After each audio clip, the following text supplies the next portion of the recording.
All right, everyone, welcome back for another deep dive. Excited for this one. Yeah, this is going to be fun. And it's super relevant because it comes from one of our listeners. Oh, excellent. Yeah, so this listener is thinking about going electric, buying an EV, but they live in Malibu. Oh, wow. And as you might imagine, they're already thinking ahead about keeping that battery charged up in a place that's known more for scenic drives and, those winding roads and beautiful beaches than charging stations. Yeah, absolutely. So they send us some marketing materials from a company called BeeCharged EV. Okay. And they claim to have the ultimate solution for EV charging in Malibu. Interesting. Yeah, it sounds pretty cool. Actually, imagine like charging right there on PCH at Zuma Beach, even up in the canyons, like they come to you. Wow, that's a pretty bold claim. Totally. So Oh. our mission today is to figure out if BeeCharged EV is the real deal or if it's, too good to be true. Yeah, I'm curious to see how they handle the unique challenges of EV charging in a place like Malibu. Right. You've got that whole image of Malibu luxury lifestyle, the commitment to sustainability, Mm-hmm. which you would think would make it a prime spot for EVs. You would think so, right?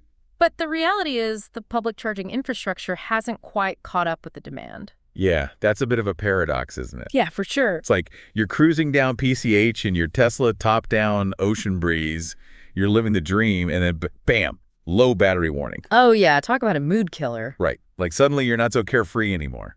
Not at all. And it's not just PCH. Think about all those incredible spots in Malibu where you might find yourself needing a charge. Ooh, yeah, give us some examples. Okay, so you're heading up to a fancy event in the Malibu Hills. Okay. Or maybe you're spending the day at El Matador Beach. Those winding roads and stunning views can really put a strain on your battery. Yeah, you don't want to get stranded in paradise. Exactly. And that's where BeeCharged EV comes in, pitching themselves as your on-demand mobile charging savior. Okay, so let's break this down. So you're telling me if I'm out and about in Malibu and my battery starts sweating, I can just call these guys up and they'll come charge my car wherever I am. That's what they're claiming, 24/7 availability no matter when or where you get stuck. They say they'll be there. Long way. Yeah, and it's not just for emergencies. They say you can schedule charges in advance, too. Okay. I'm picturing it now. I'm staying at a fancy villa in Malibu. I pull up and boom, BeeCharged is already there, juicing up my car before I've even unpacked my bags. That's the idea, the ultimate VIP treatment for your EV. I like it. All right, but let's be real for a sec. How does this actually compare to using a regular old public charging station?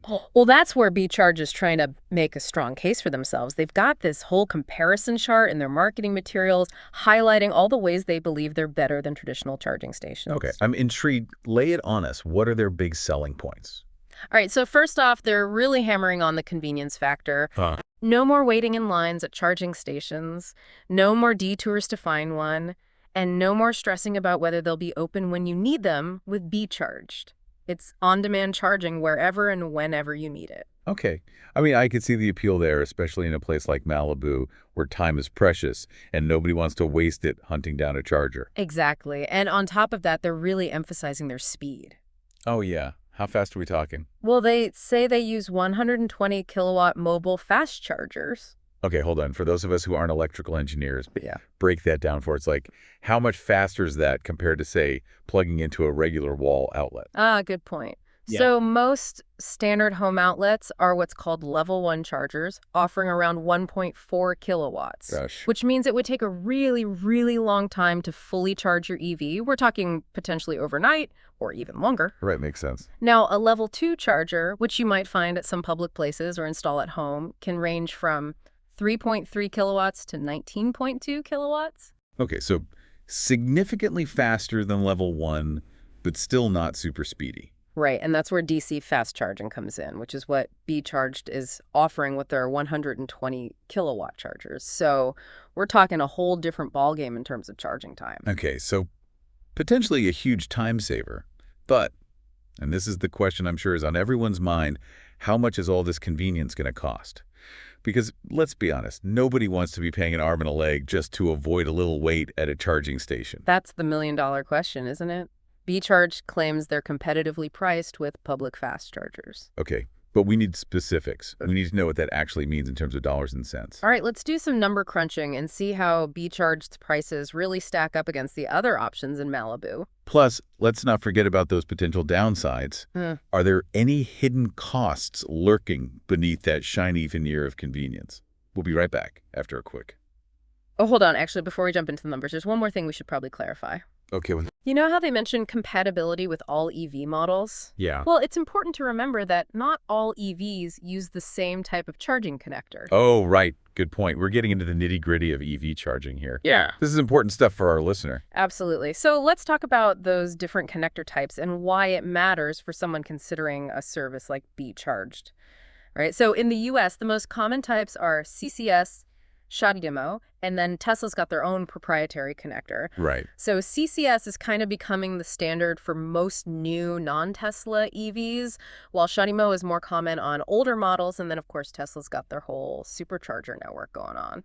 Yeah, so for our listener in Malibu, this means it's super important to double check that BeeCharged mobile chargers are actually compatible with their specific EV. Absolutely. Otherwise, that whole convenience factor goes right out the window. Exactly. You don't want to be stuck with a dead battery in a charger that doesn't fit. No, not a good situation. Yeah. Right. So speaking of convenience, while on-demand charging sounds amazing in theory, I do wonder how it actually plays out in reality. Yeah. What are you thinking? Well, Malibu traffic can be a bit of a nightmare sometimes. Oh, tell me about it.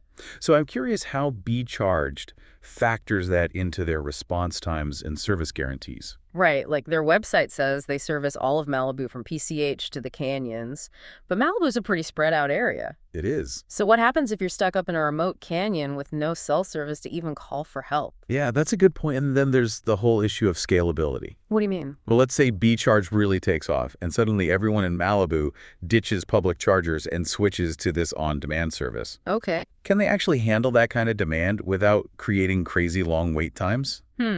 Yeah, that's something to think about. And what about the environmental impact? Oh, that's a big one. They're driving these gas-guzzling vans all over Malibu to charge EVs. Yeah. Doesn't that kind of defeat the purpose of driving an electric car in the first place? It's definitely a valid concern. They do mention on their website that they're exploring the use of electric vans in the future. Okay, that's good. But for now, yeah, those gas-powered vans are definitely a factor to consider. All right, so we've uncovered some potential downsides and some logistical questions that our listeners should definitely keep in mind. For sure. But let's get back to that cost comparison for a minute. Yeah, let's talk numbers. So we know BeeCharged claims to be competitive with public fast chargers, but what does that actually look like in terms of dollars and cents? Okay, so let's break it down. A typical DC fast charger in Malibu will probably cost you around 45 cents per kilowatt hour. Okay, BeeCharged, on the other hand, they have a per-session pricing model. gotcha. According to their website, a standard charging session costs $45, and they estimate that'll give most EVs about 75 miles of range. So if you're just needing a quick top-up, BeeCharged might actually be cheaper than using a public charger. Yeah, potentially, but if you need a full charge, the cost could add up pretty quickly. Right, so it really comes down to how often you need to charge and how much range you typically need. Exactly. If you're only occasionally needing a top-up, BeeCharged's convenience and speed might be worth the extra cost. But if you're someone who's constantly running low on battery, it might make more sense to just bite the bullet and install a level 2 charger at home. Yeah, that makes sense. It's all about finding that balance between cost, convenience, and your own personal charging habits. Absolutely. Okay, so we've looked at BeeCharged's claims, we've explored the potential downsides, and we've even done a little cost comparison. But this whole conversation's got me thinking about the bigger picture here. You know, I was just thinking the same thing. This whole discussion about mobile charging in Malibu really brings up some interesting questions about the future of EV charging as a whole. Right, like, is this just a temporary solution until EV ranges get better and public charging networks become more widespread? Or is mobile charging actually the wave of the future? It's hard to say for sure, but it's definitely a fascinating question to consider. On the one hand, mobile charging offers a level of convenience and flexibility that's pretty hard to beat. Especially in a place like Malibu. Yeah, exactly. Or think about places like historic districts where installing permanent charging stations might not be feasible or even desirable, or areas with limited space mobile charging could be a real game changer. I see your point, but what about the sustainability issue? Can mobile charging ever truly be environmentally friendly if they're relying on those gas-guzzling vans?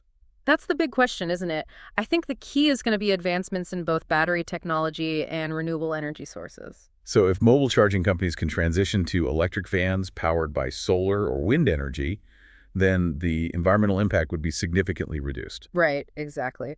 And what about advancements in battery technology itself? We're already seeing EVs with ranges of over 300 miles. True. So if batteries continue to improve at this rate, will we even need mobile charging in the future? That's a really interesting thought. It's possible that we could reach a point where range anxiety is basically a thing of the past Yeah.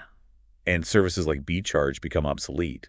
But even then, there might still be a need for mobile charging in certain situations. Oh, absolutely. Like emergencies, for example, or those rare times when you really push your EV to its limits and need a quick boost to get home. Right. Or what about larger electric vehicles like buses and delivery trucks? Oh, yeah, good point. Mobile charging could play a crucial role in keeping those vehicles powered up and on the go as well. Yeah, so it sounds like mobile charging could have a much bigger role to play than we initially thought, even as EV technology continues to advance. Definitely. It's not just about convenience for individual drivers anymore. Right. It's about adapting to the changing needs of a world that's becoming increasingly reliant on electric vehicles. Absolutely.